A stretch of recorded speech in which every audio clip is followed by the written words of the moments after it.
Hello everyone, welcome to my channel PMP with Ray.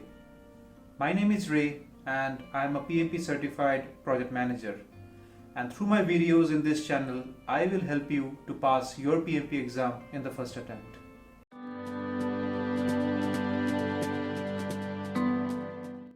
I appeared for my PMP exam a few months ago and passed it on my first attempt. The overall proficiency level for my PMP exam was above target, and it was a very proud moment for me. Through this introductory video, I want to take you through the 5 key strategies which I had used during my PMP exam and which has helped me to pass the exam in first attempt. I'm sure that if you apply the same strategies and principle to your PMP preparation, you will be able to pass the exam in first attempt as well. So let's go to my whiteboard and let's get started.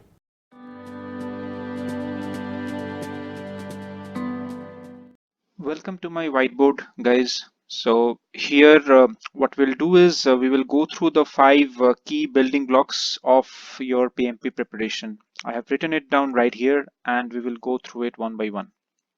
Okay. So the first one is understand the theory and the concepts. It is very important to understand the theory and the concepts before you jump into answering questions. Okay.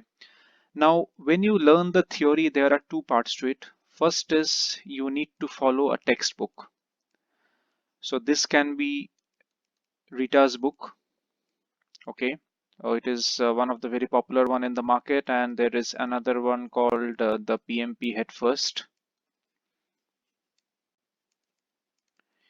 You can follow either of them, but the important thing to note here is whenever you are reading a textbook, understand the concepts, because the way PMBOK teaches project management is very different from the way we do projects in the real world. Now, the next part is, of course, you need to study the PMBOK. Now, one thing to note here, it's very important that PMBOK is a code. It is not a text. So it is very important that you do not start with PMBOK, because if you start with PMBOK first, you will not be able to understand a lot of concepts which is written in PMBOK, and you will very quickly lose interest. So it is very important that you first go through this textbook, take down the notes and the associated learnings, and then move on to study the PMBOK. But it is very important that at least you read the PMBOK cover to cover once before you appear for the exam, because there are a lot of concepts which you will be able to relate between these two, which will help you to solve questions. So that is with the first building block, understanding the theory and the concepts. Coming to the second building block, that is practice questions. Now, you can practice questions in 2 ways. So first, when you complete a particular theory and a concept, go to the end of the that particular chapter of the textbook and try to solve those questions. So if you follow Rita or PMP Head First, so at the end of each chapter, you will find some questions, and just go and solve those questions, because those questions comes with the explanations as well. So it will help you to understand that how well you have grasped that particular theory. The second part is you can go to Udemy or Simply Learn and get some question banks from them. So those are some of the question banks are free question banks, some are paid question banks. So you can choose either of them as per your requirement, and you can go and solve those questions as well. So they also come with explanations. But what I'll insist is, guys, don't skip this particular step of solving the questions at the end of each chapter, because it is very important that once you complete a particular theory, you solve those particular questions. So that will enhance your learning a lot. Okay, so that's with the second building block, which is practice questions. So next comes the third building block, which is the mock exams and exam simulators. Now, one thing before you move on to the third building block, it is very important that you complete building block number 1 and building block number 2, because it is very important to understand the theory and do some practice questions before you start giving mock exams or writing mock exams. Now, when you write mock exams, I have seen a lot of students getting confused about which mock exams to go for, because there are a lot of free mock exams available in the market and there are a lot of paid mocks as well. Now, here is my take. It does not matter, guys, which mock exams you take, till the time you analyze those mocks very carefully. Let me explain what analyzing a mock means. Now, when you write a mock exam, it does not matter how much you score. You may score 40%, you may score 60%, you may even score 90%. But what is important is you analyze the results of your mocks. So what it means is, once you complete a mock exam, go back and revise each of those 200 questions. It does not matter whether you have got the questions right or wrong.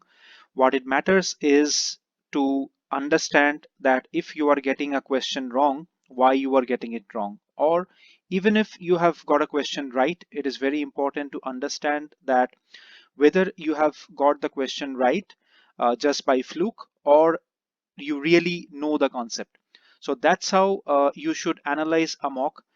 My personal recommendation would be that in a span of 3 to 4 months of your preparation, don't write more than 4 to 5 mocks maximum. Because why I'm telling is, guys, I have seen a lot of people writing 10 mocks, 12 mocks, and just uh, getting scores of 60%, 50%, 60%, and it's flat. It does not improve. What is important is, whenever you write a mock, you analyze it thoroughly and then go ahead and write the second mock. So it's not about writing more number of mocks, but it is more about writing lesser number of mocks and actually analyzing those mocks so that you understand where your gap lies. So that's with building block number 3 of writing mock exams. And the takeaway is, analysis is more important than writing a mock exam. If I give my personal experience, I wrote maximum 4 mocks in a span of 3 to 4 months. But for a mock exam of 4 hours, I analyzed that particular mock for at least 8 hours. So that's important, guys, analyzing the mocks. Okay, so building block number 4, Pareto's 80-20. If you are not aware of this particular principle, it basically means prioritizing your syllabus. Now, what you need to understand is, PMP is a major subject, and there are at least 49 processes, and it's a huge syllabus. Now, what you need to understand is which particular areas of the PMP syllabus generates more number of questions. Now, if you apply Pareto's 80-20 to this particular concept, it may go like this: that you need to focus on the 20% of the PMP syllabus which generates 80% of the questions. Let me go once again. What you need to do is, you need to focus on the 20% of the PMP syllabus that generates 80% of the questions. Now, you may ask that, okay, what 20% I need to focus? Now, maybe in the later videos in my channel, I'll focus on those aspects. But as of now, just have this takeaway that you need to prioritize only a few areas of the PMP syllabus which generates the maximum number of questions. Finally, the last building block of your PMP preparation, that is mentorship. Now, here is the thing that if you know someone personally who have passed the PMP exam in the last at least 1 or 2 years, try to get hold of that person, because learning from someone's experience always helps. Okay. And now don't approach a person who has passed the PMP exam maybe 5 years back, because at that point of time the structure was different, the syllabus was also a bit different. But try to get hold of a person who is PMP certified, of course, and who has passed the examination maybe 1 or 2 years back, and try to get his or her learnings. Now this is because textbooks or exam simulators can take you only to a certain extent, but having a mentor or a coach or a guide is very helpful, guys. And I did not get this opportunity to explore someone as a mentor during my preparation, but I really recommend that you try to find someone as your mentor, because this will take your PMP preparation at least a few notches higher. Now, this is one thing which you will not find in any of the textbooks or recommendations, but take it from me, because I have really seen some of my friends who has passed the PMP exam just because they had a really good mentor supporting them and coaching them.